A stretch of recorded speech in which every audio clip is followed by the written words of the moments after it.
As the NRA comes to Fort Worth for a self-defense expo, the state's lieutenant governor is defying the organization.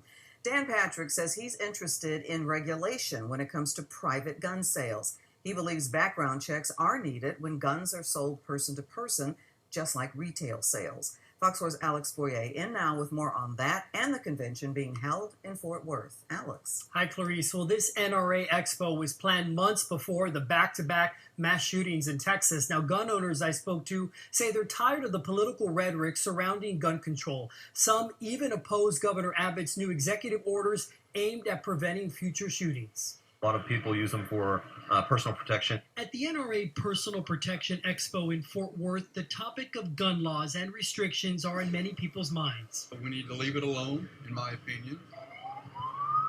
Two deadly mass shootings in Texas just weeks apart, sparking political fodder on the presidential campaign trail. Former Texas Democratic Congressman Beto O'Rourke calling for the most restrictive all-out ban on assault-style weapons at a campaign stop in Boston Thursday. Not just ending the sale of weapons of war, these AK-47s and AR-15s, but going well beyond that. Buying back every existing AR-15 and AK-47 that's on the streets.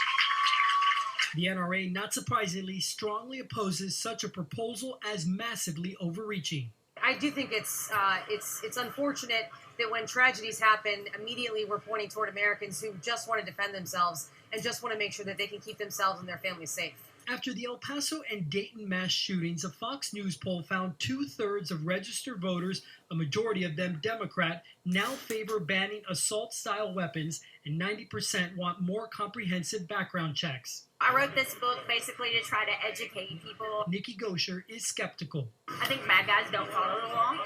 I think a lot of the gun control measures will really only impact good law-abiding people. O'Rourke's remarks coming on the same day that Governor Greg Abbott issued 8 executive orders focused largely on strengthening law enforcement's ability to respond to and prevent future shootings, mainly through improving reporting channels between concerned citizens and law enforcement agencies. The Republican governor getting pushback from some of his own supporters.